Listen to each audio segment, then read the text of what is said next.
ఇటీవల మన భూములన్నీ సర్వే చేశారు.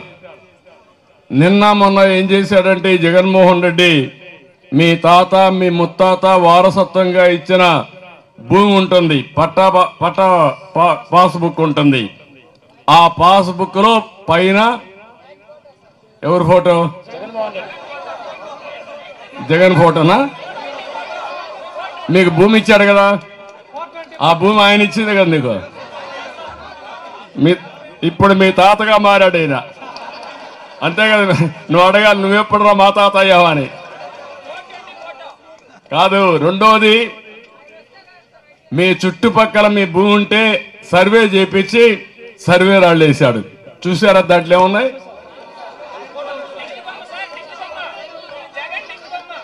ఏం వేశారు? ఆయన దిష్టి బొమ్మ వేశారు. ఈడితో ఆగల ఆశ. రేపేం చేయబోతున్నా అంటే, మీ ఆస్తి ఎవరు ఇప్పుడు కస్టోడి అంటే విలేజ్ లో రెవెన్యూ ఆఫీసర్ ఉంటాడు, మండలంలో ఎంఆర్ఓ ఉంటాడు. రేపు ఆయన కొంతమంది నామినేట్ చేస్తాడంట. నామినేట్ చేసి వాళ్ళు లెక్కలు రాస్తారంట. వాడు లెక్క మార్చేస్తే మీకు లెక్క లేదు, ఇంకా మీది అయిపోయింది మీ భూమి. ఇది ప్రమాదమైన యాక్ట్. ఇది మామూలు చట్టం కాదు. అంటే వాళ్ళు ఏది రాస్తే అదే చట్టం. ఒకప్పుడు బ్రిటిష్ వాళ్ళు ఉండేవాళ్ళు, వాళ్ళు చాలా పర్ఫెక్ట్ గా రికార్డులు మెయింటైన్ చేశారు. జమాబందీ పెట్టేవాళ్ళు. మీకు చాలా మంది కుర్రోళ్ళకి తెలియదు, ఇప్పుడు ఉండేవాళ్ళకి. మేము చిన్నప్పుడు చూసాం, పెద్దవాళ్ళకి ఐడియా ఉంటుంది.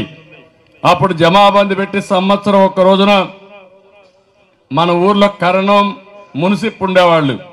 వాళ్ళ లెక్కలన్నీ రాసి ఆడిట్ చేపించి ఎంఆర్ఓ స్టాంప్ వేసి ఈ భూమి నీదేనని శిస్తు కట్టించుకునేవాళ్ళు.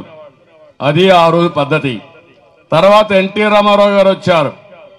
దేవుడిచ్చిన భూమి నువ్విచ్చావా అని బ్రిటిష్ వాళ్ళు మీరు ఇవ్వలేదు, ఇది నాది, మా తాత మా ముత్తాతల తన వచ్చింది కాబట్టి నా భూమికి శిస్తు కట్టను అని భూమి శిస్తు రద్దు చేసిన మహాయుగ పురుషుడు నందమూరి తారక రామారావు గారు. అలాంటి పాస్బుక్ ఇచ్చి మేమందరం దాన్ని ప్రోత్సహిస్తే ఈ సైకో జగన్ వచ్చి దాని మీద ఫోటో వేసుకోవడమే కాకుండా ఇప్పుడు మీ లెక్కలు ఆయన చేతుల్లో పెట్టుకుని ఓటు వేయకపోతే భూమి లాక్కుంటానంటాడు, లేకపోతే మా మాట వినకపోతే మీ భూమి వేరే వాళ్ళ పేరుతో రాసిస్తా ఉంటారు. ఊర్లో కూడా తప్పుడు విధానాలు చేస్తారు.